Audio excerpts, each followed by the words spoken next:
Hoje de manhã, na escola bíblica, a Jaqueline começou a série de aulas no livro de Romanos.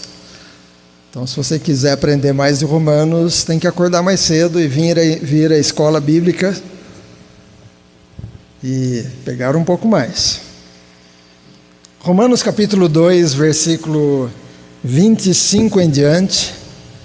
Depois a gente volta para ler os versículos anteriores. Então deixa a sua Bíblia aberta.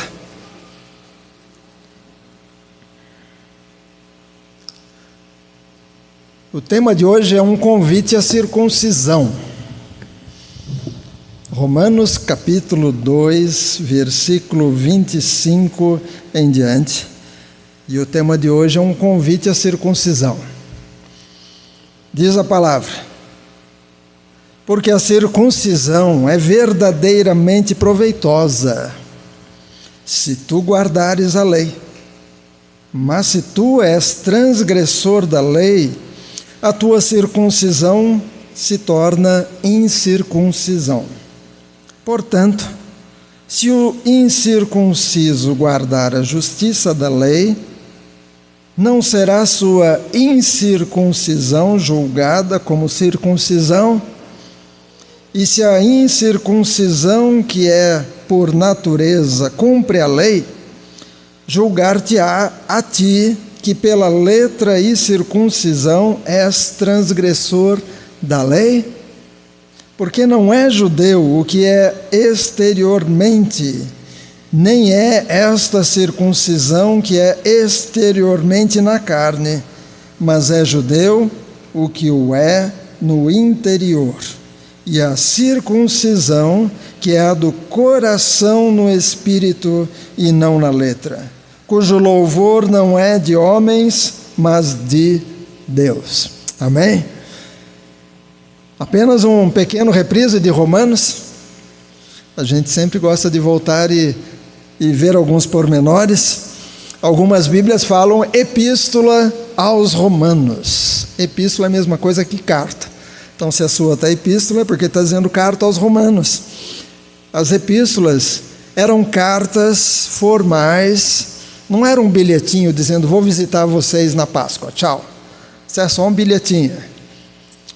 As epístolas eram cartas formais, que ensinavam alguma coisa, que passavam doutrinas. E eram escritas para instruir, para encorajar, e organizar as primeiras comunidades cristãs. Então, essas cartas tinham a finalidade de falar sobre a fé cristã, sobre ética e coisas práticas do cristianismo. E às vezes, por exemplo, Paulo mandava uma epístola, uma carta para uma igreja, e ele dizia, essa carta não é sigilosa, essa carta não é só para vocês, mas compartilhe a carta com outras igrejas. Por exemplo, em Colossenses 4,16, ele escreve aos Colossenses e diz, e quando esta carta tiver sido lida entre vós, que seja lida também na igreja de Laodiceia. E também leia a carta de Laodiceia. Quer dizer, a carta que eu estou mandando para vocês, Colossenses, vocês tirem uma cópia, tiram um xerox, bate uma fotografia, põe no WhatsApp, faz um PDF, manda lá para Laodiceia e pede para eles mandarem um PDF da carta que eu estou mandando para eles lá, para vocês lerem também. Porque, às vezes, o que foi escrito na outra carta eu não pus para vocês e vice-versa. Então, eles compartilhavam as mensagens. A carta aos Romanos foi escrita a igreja cristã que estava na capital do Império Romano. O Império Romano tinha dominado aquela região, inclusive Jerusalém, Israel, mas tinha dominado aquela região toda. Eles tinham vencido os gregos que vieram antes, os gregos dominaram durante um bom tempo, os romanos vieram e conquistaram, mantiveram algumas coisas e substituíram outras. Então, lá na capital do Império Romano, a capital principal, Roma, havia uma igreja cristã. E Paulo escreve para essa igreja.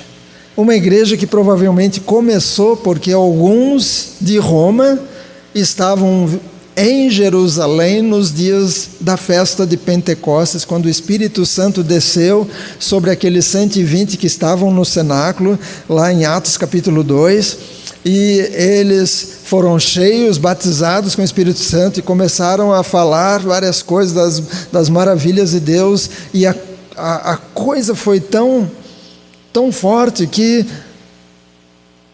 o povo foi falando até, está acontecendo alguma coisa ali. Está acontecendo alguma coisa ali na rua tal, vamos ver o que é. E a Bíblia diz que no meio desse grupo todo, tinha alguns estrangeiros de Roma. Ouvi falar de uma cidadezinha que o pastor convidava um vizinho lá, e ele era ateu, não cria em Deus de jeito nenhum, não aparecia na igreja de jeito nenhum. Um dia, a igreja pegou fogo. E aí a vizinhança foi chegando para apagar o fogo, de repente alguém da igreja viu e falou assim: até você aqui? Ele disse: essa igreja nunca tinha pegado fogo. Ou seja, eu vim porque a igreja pegou fogo e vim ajudar a apagar. Essa igreja nunca tinha pegado fogo. Então, se nós pegarmos fogo do Espírito Santo, muita gente vai só entrar aqui para ver o que está acontecendo. Se a sua vida estiver pegando fogo pelo Espírito Santo, algumas pessoas vão querer chegar perto de você para entender o que está acontecendo, por que você mudou. Então, pelo conteúdo da carta de Romanos, a gente pode entender que havia nessa igreja tanto judeus como não judeus. E os não judeus na época eram chamados de gentios. O judeu, ele se achava o único povo perfeito. Os demais, os brasileiros, os argentinos, era tudo gentil.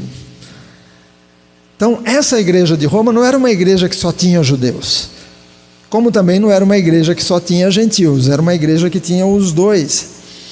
E Paulo está escrevendo aqui, e ele vai explicar algumas coisas para a igreja de Roma.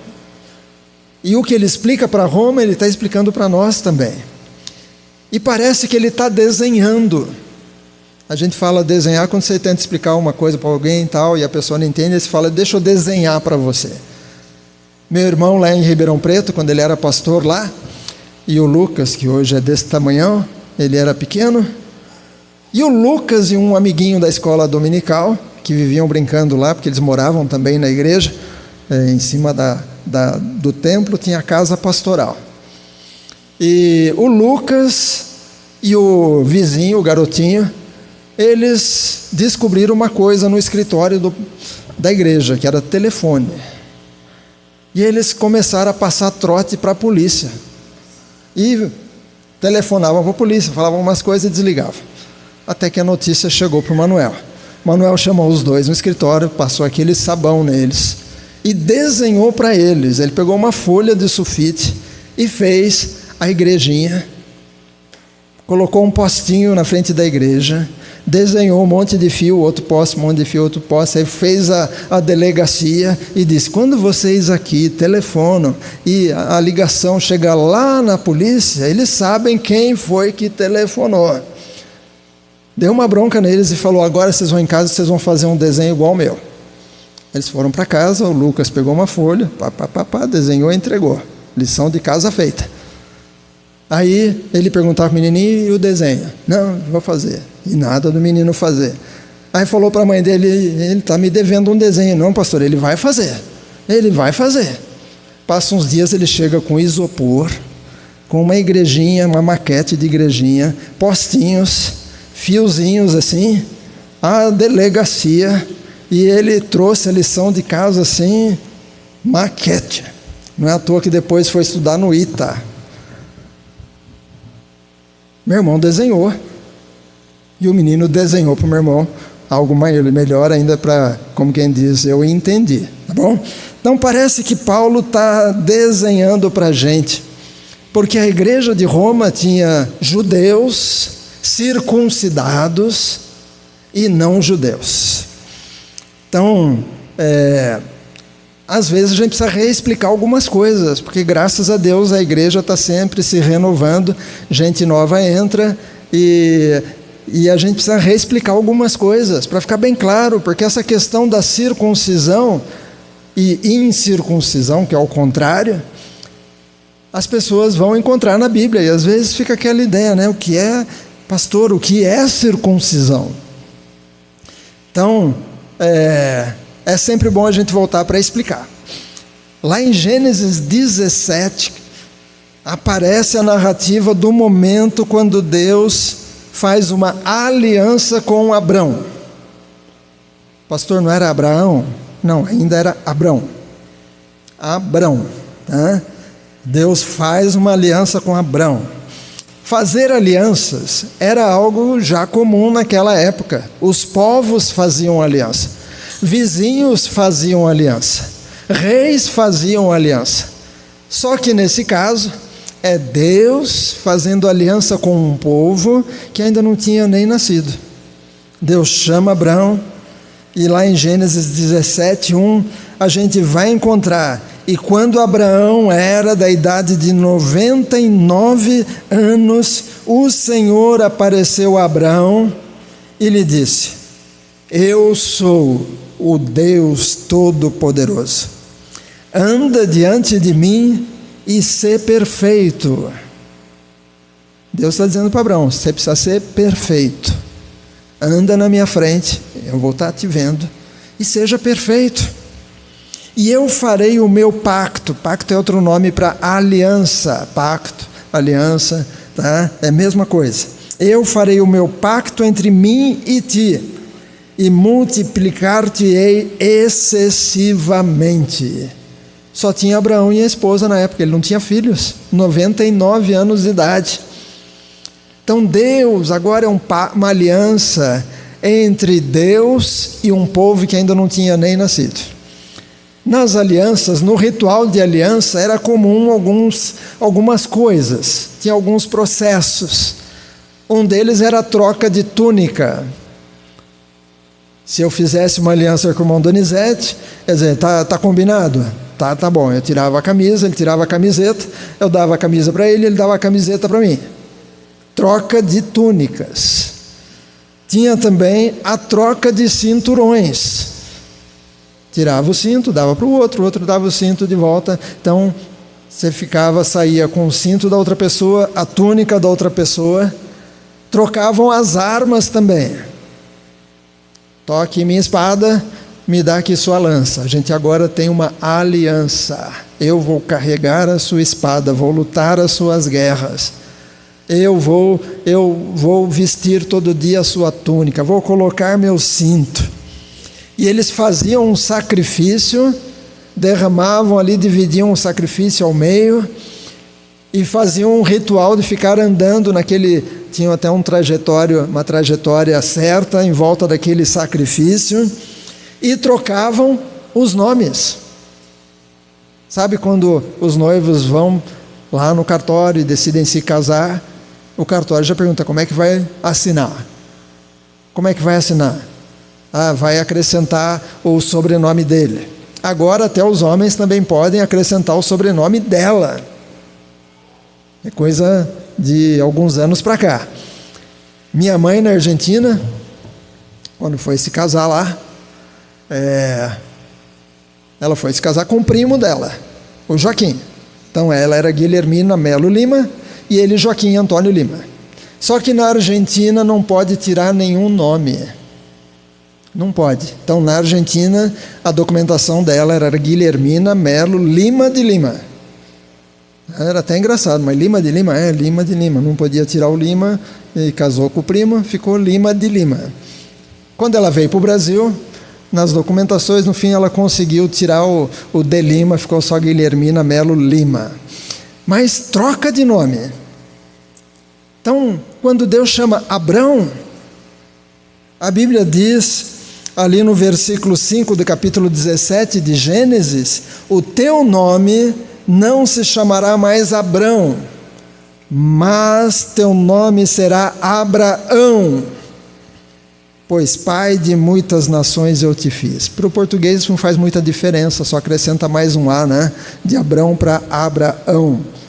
Mas na realidade aumenta um É um pedaço do nome de Deus, Elohim, veio para o nome de Abraão e ficou Abraham. De Abraão para Abraham. Então, há uma troca de nome. E além disso, além da troca de nome, também tinha um sinal no corpo. Os casados carregam um sinal no corpo. Uma aliança dizendo: eu sou casado. Eu sou casado, eu sou casada. É por isso que a gente sempre recomenda: compre uma aliança, nem que seja daquelas baratinhas até poder comprar uma melhor.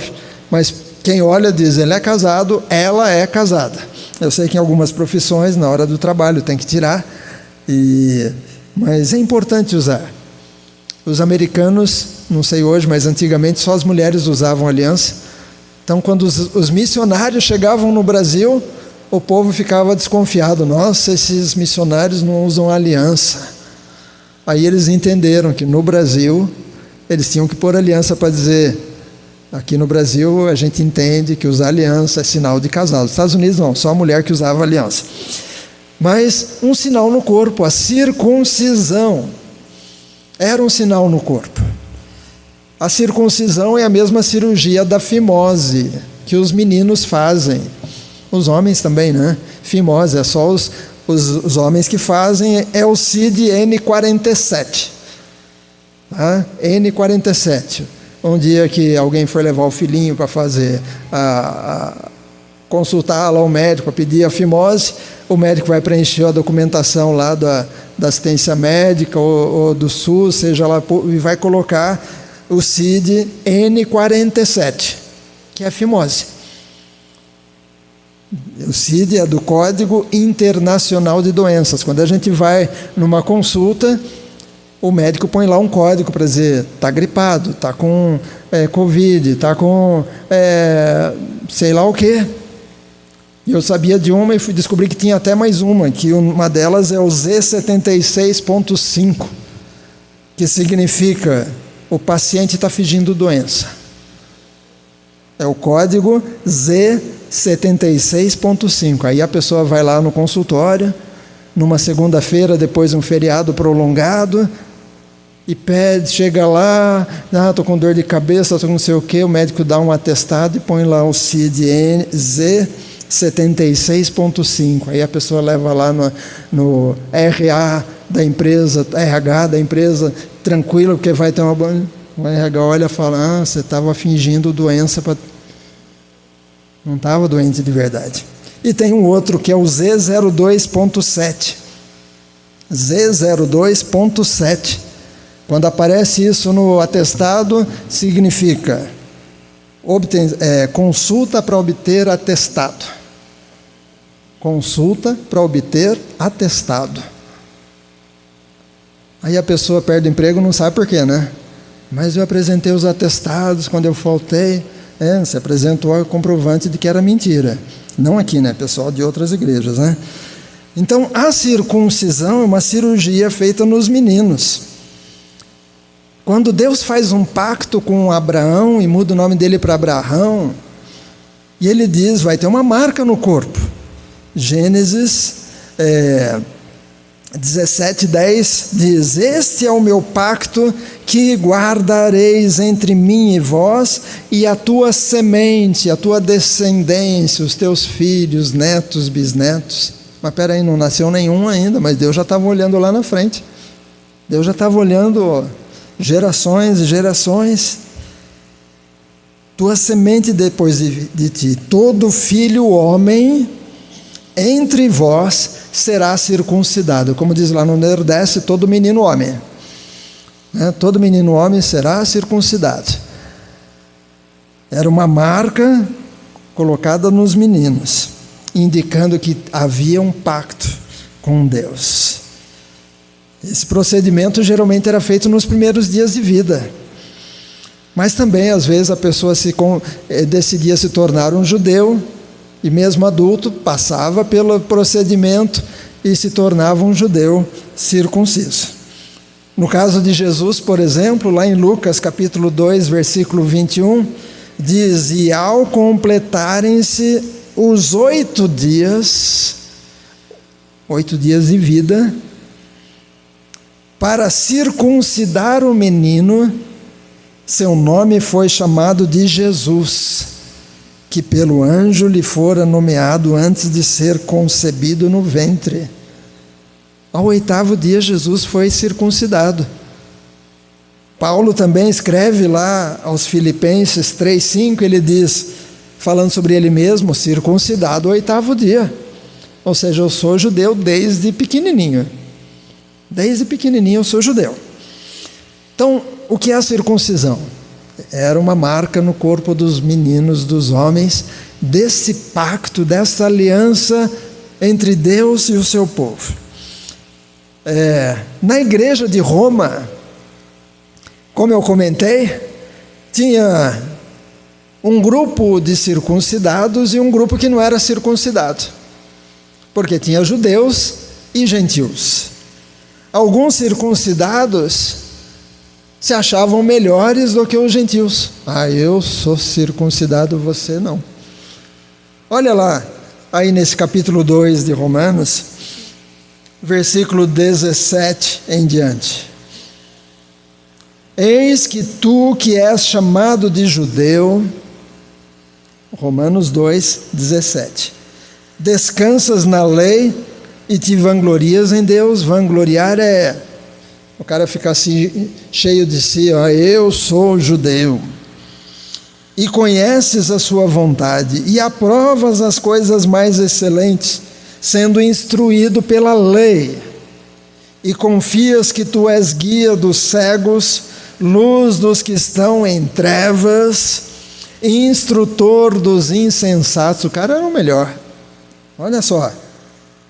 É guia dos cegos, luz dos que estão em trevas, instrutor dos insensatos, mestre de crianças, que tens a forma de conhecimento e da verdade na lei. Tu, pois, que ensinas o outro, não te ensinas a ti mesmo?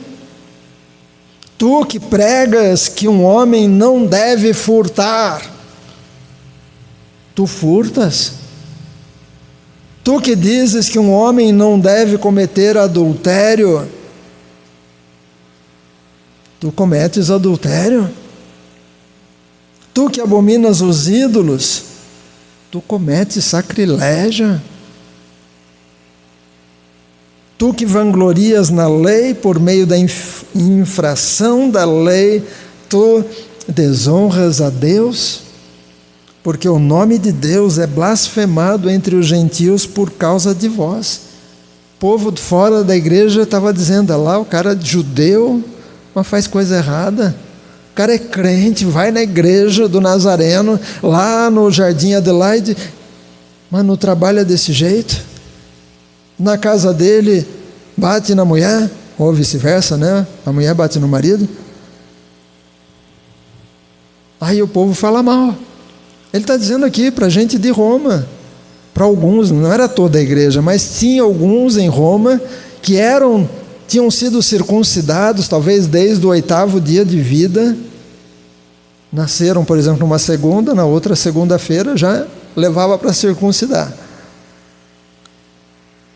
Bebezinho nem sabe o que está acontecendo, é até melhor a época é bebezinho que resolve rápido. Mas Paulo está dizendo, que circuncisão é essa? Versículo 25. Porque a circuncisão é verdadeiramente proveitosa, se tu guardares a lei. Mas se tu és transgressor da lei, a tua circuncisão se torna incircuncisão, ou seja, vale de nada. Não está valendo para nada essa circuncisão. Então a igreja tinha alguns circuncidados que se achavam melhores do que os gentios. Mas a igreja também tinha alguns gentios que se sentiam inferiores. Eu não fui circuncidado. Às vezes quem cresce na igreja tem esse tipo de problema no sentido de que escuta testemunho de um, eu era isso, eu usava aquilo outro, e saía de casa e voltava de madrugada e fazia isso, e roubava e não sei o quê, e dá o testemunho, mas encontrei Jesus e fui mudado. E às vezes o que cresceu na igreja fala, puxa, eu não tenho testemunho para contar. Tem gente até que acha que tem que sair da igreja, fazer umas coisas erradas para voltar para ter testemunho para contar. Não, o seu testemunho é que você foi guardado. Ouvi de alguém que estava ouvindo um monte de testemunho assim, e ela disse: eu também tenho um testemunho, fui transformado. Eu antes apertava a campainha, né? Não aperto mais a campainha dos vizinhos. Eu apertava a campainha também, pior era que era de 5 casas para cima, né? Aí eu não sei como é que nunca apanhei dos meus pais, porque os vizinhos deviam saber quem foi que apertou a campainha e desceu correndo, né? Mas eu apertava a campainha, era o que a gente sabia fazer, subia lá 5 casas para cima, apertava a campainha, descia correndo. A Soraya que conta que uma vez ela fez isso com as amigas, aí apertaram a campainha, todo mundo correu e ela paralisou.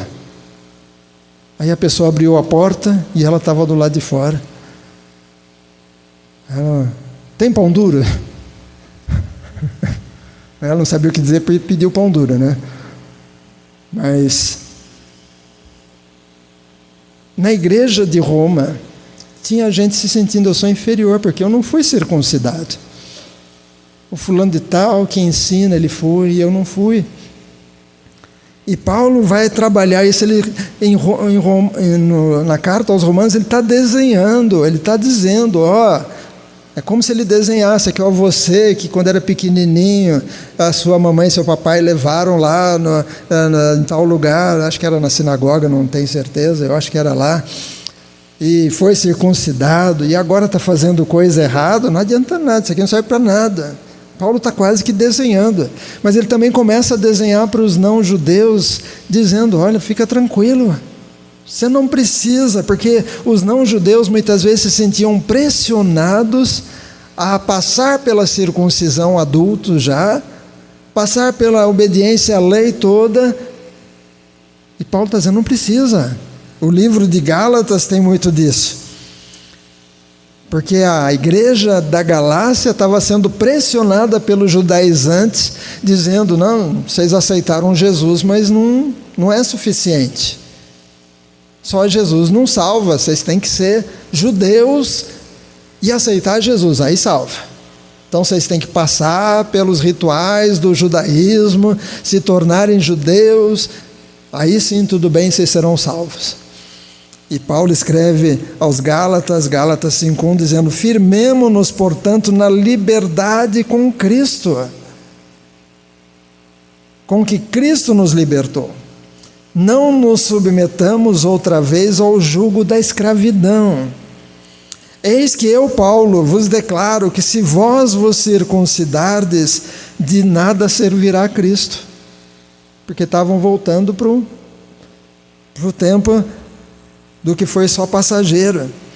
Testifico novamente a todo homem que for circuncidado, ele está obrigado a observar toda a lei.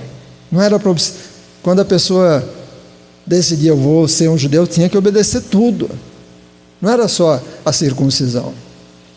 Aqui no bairro tinha uma mulher que começou a frequentar, ela era dessa rua, depois mudou, mas ela começou a frequentar quando aqui ainda era o calhetão, com as colunas de madeira no meio, e ela dizia: eu gosto da Nazarena, mas vocês têm que mudar para sábado, esse negócio de domingo está errado, tem que ser sábado, os cultos de sábado, porque é o sábado, é o sábado, é o sábado. E ela ficava falando para algumas pessoas aqui da igreja: a igreja está errada, é o sábado, é o sábado. E a gente teve que dizer: calma, não é assim, o sábado era no tempo antes de Jesus. Aliás, Jesus, se ele viesse hoje, ele seria criticado porque ele não guardava o sábado como os judeus guardavam.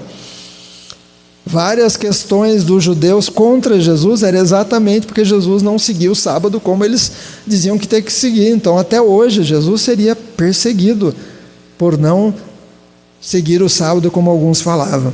Mas se alguém quiser guardar o sábado, tem que guardar tudo. Só que a lei era o aio, não o alho, o aio, que é aquela madeirinha que a gente põe numa mudinha pequena, quando ela está novinha, aí aquela plantinha vai crescendo e o barbante segura, aí a planta cresce, fica grande e a madeirinha já não serve para mais nada. Você pode arrancar a madeirinha, jogar fora, porque ela está lá só de enfeite. O importante é a árvore. Então, a Bíblia fala que a lei foi o aio, o tutor.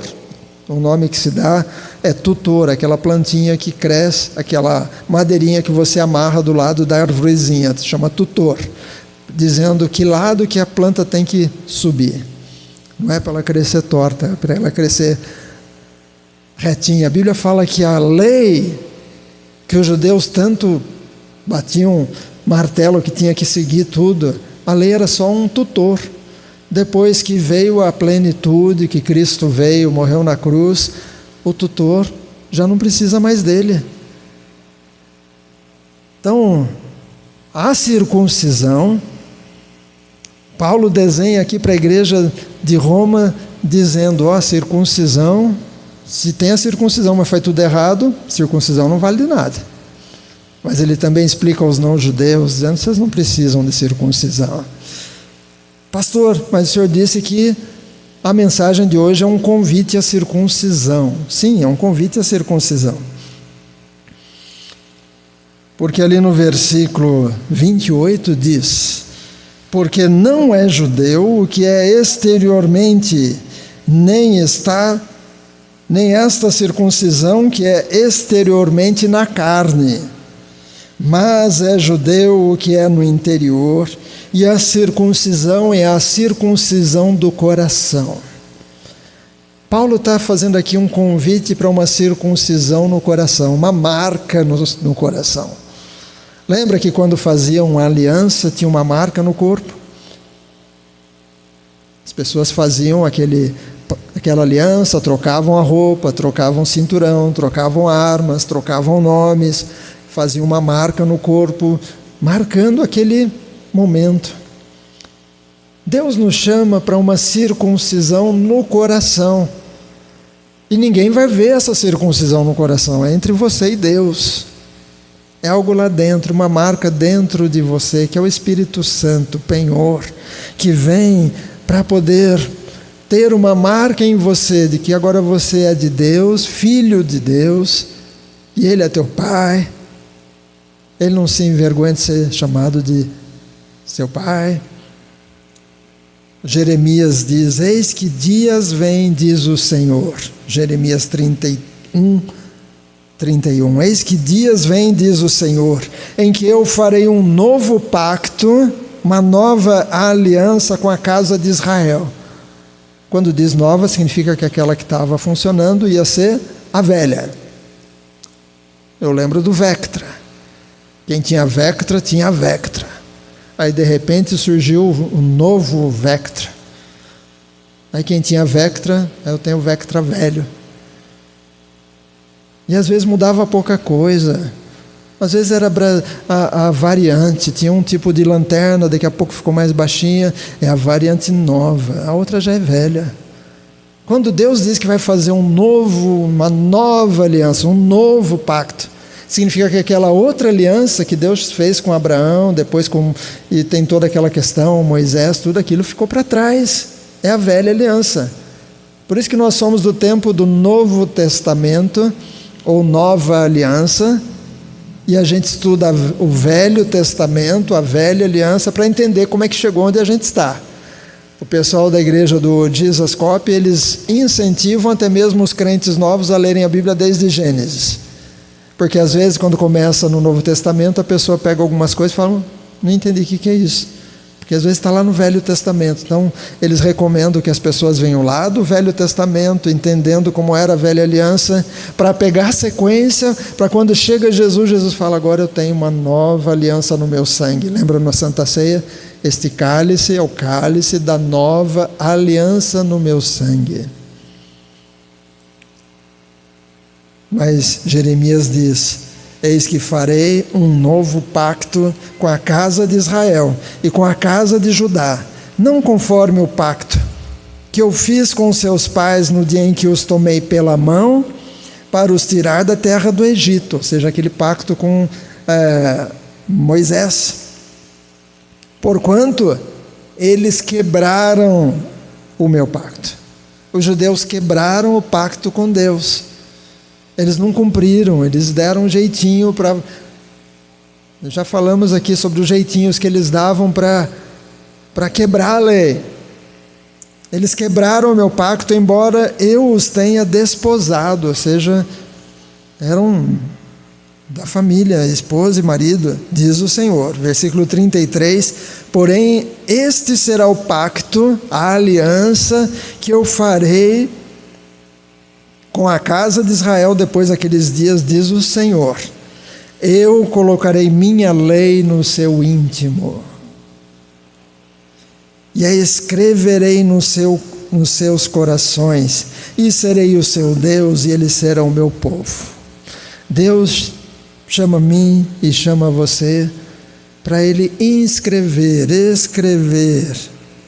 as leis dEle, não numas tábuas de pedra, não num livro de papel, mas Ele quer escrever as leis no meu coração,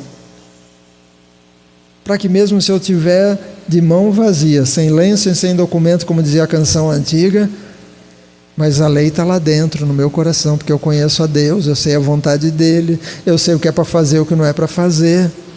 Então a lei vai estar aqui dentro, porque o Espírito Santo vai falar comigo, vai ensinar, e aí eu vou praticar a palavra. Tiago fala, Tiago 1:22, e sede cumpridores da palavra e não ouvintes apenas. Sabe o que é ouvinte apenas? É a pessoa que vem para a igreja, escuta a mensagem e bate o cartão de quem ia no trabalho antes, ia lá na chapeira, pegava o cartão, punha no relógio, batia o cartão, fazia aquelas marquinhas do horário da entrada, na saída voltava, marcava de novo, pronto, vou ter meu salário no final do mês, porque esse dia vai contar. E às vezes as pessoas vêm para a igreja para bater o cartão. Eu sou crente, eu tenho que ir na igreja, tenho que ir lá bater o cartão, e aí a pessoa sai dizendo, que bom, essa semana eu fui na igreja.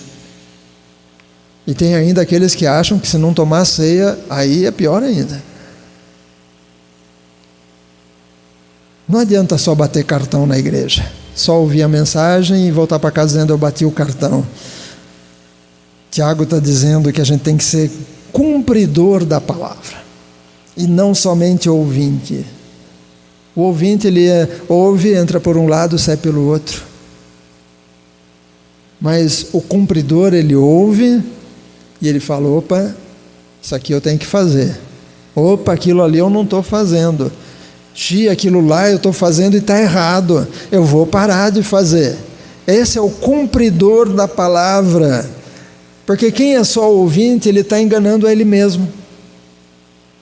Tiago está dizendo, enganando-vos a vós mesmos. Aí quando chega no versículo 25 diz, porém aquele que atenta para a lei perfeita da liberdade, e nela persevera, não sendo um ouvinte esquecido, mas realizador da obra, este homem será abençoado. Eu vou pedir que a equipe de louvor volte, porque a última música que eles cantaram, sem saber dessa passagem que eu ia ler, é aquele, se atentamente ouvir a Deus e os mandamentos seus obedecer, o Senhor teu Deus te exaltará sobre todas as nações. Vou pedir que a equipe de louvor volte, eles vão cantar essa música, e nós vamos ficar em pé. O que Paulo está desenhando para os romanos é que Deus quer pôr no seu coração a lei dele.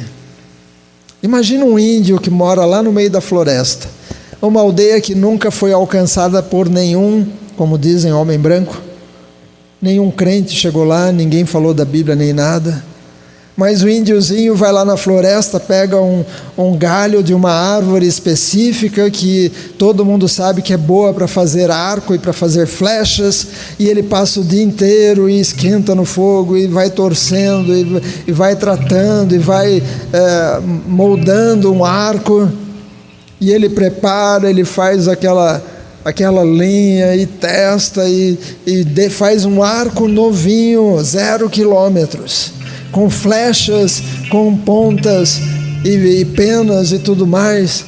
Se ele deixa o arco encostado na cabaninha dele, na oca dele, e vai dormir, e acorda no dia seguinte e alguém roubou, ele vai dizer: está errado, é meu, eu fiz.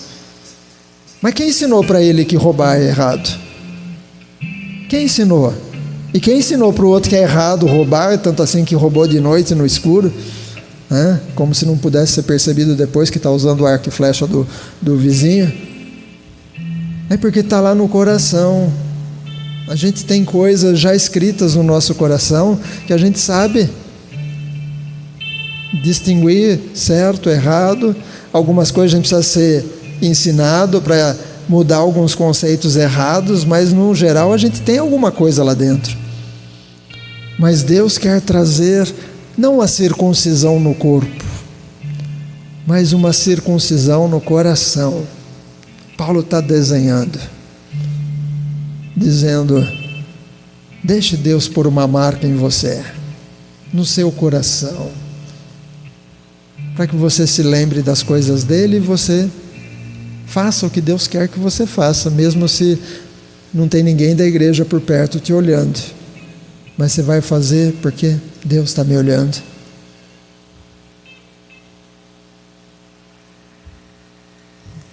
Vamos cantar.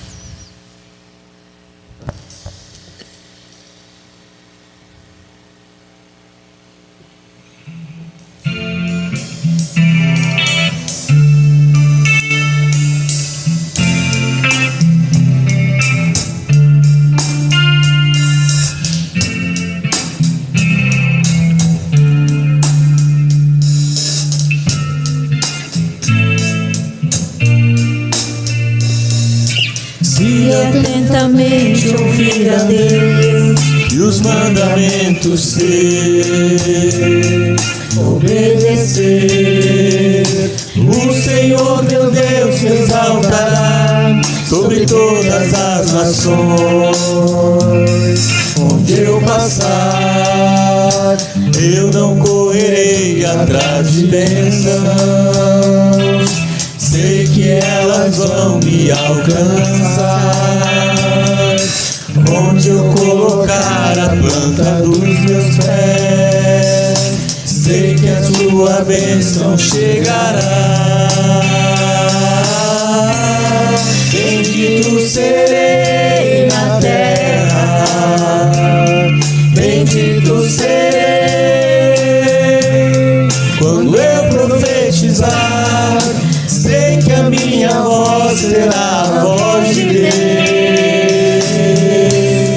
Bendito serei no campo, bendito serei por onde eu passar, onde eu tocar, abençoado será quando eu obedecer a sua voz.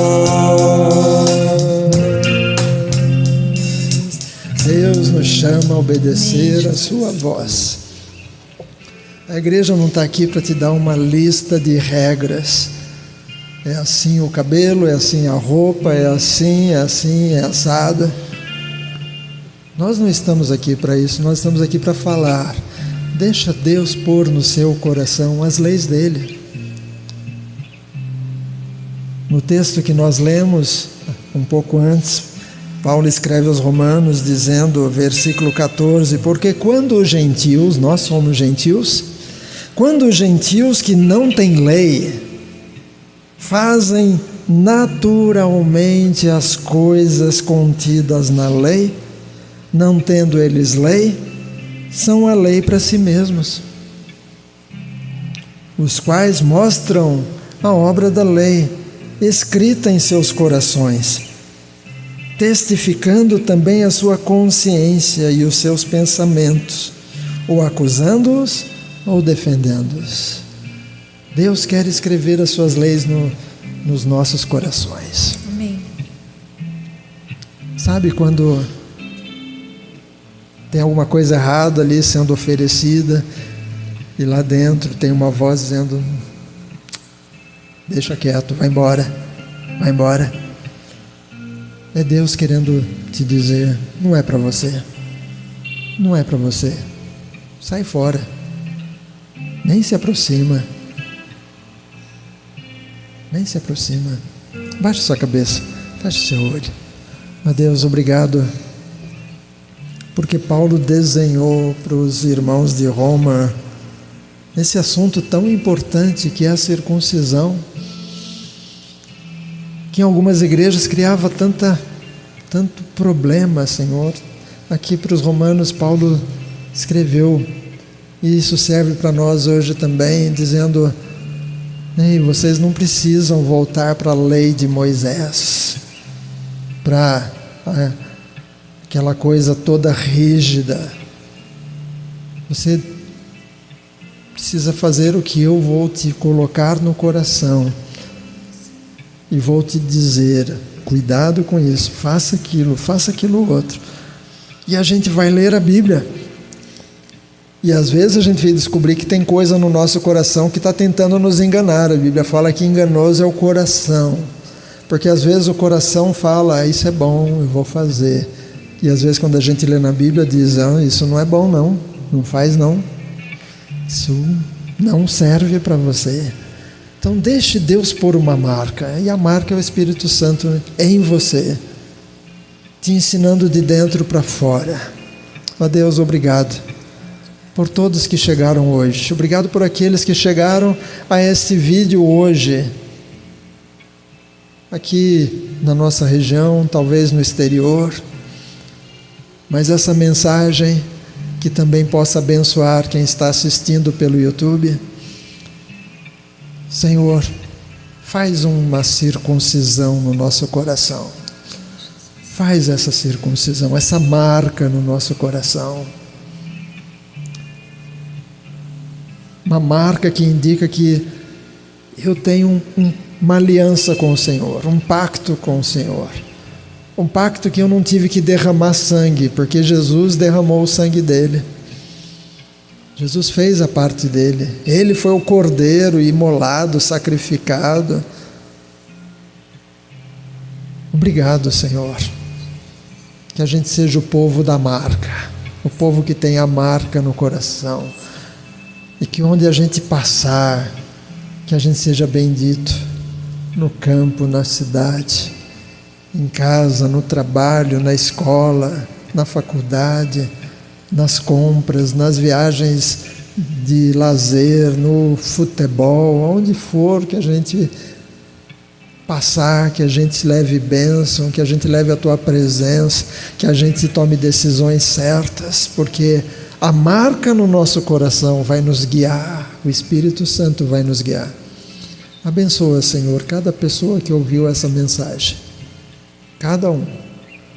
E, ó Deus, talvez alguém hoje está lá no íntimo dizendo: Jesus, faz essa marca em mim, eu preciso dessa marca. Se você está fazendo essa oração, faça sinceramente, fale com Deus dizendo: Deus, faz uma marca no meu coração, faz uma marca, para que eu te agrade nas minhas atitudes, nas minhas decisões, nos meus pensamentos, nas minhas intenções.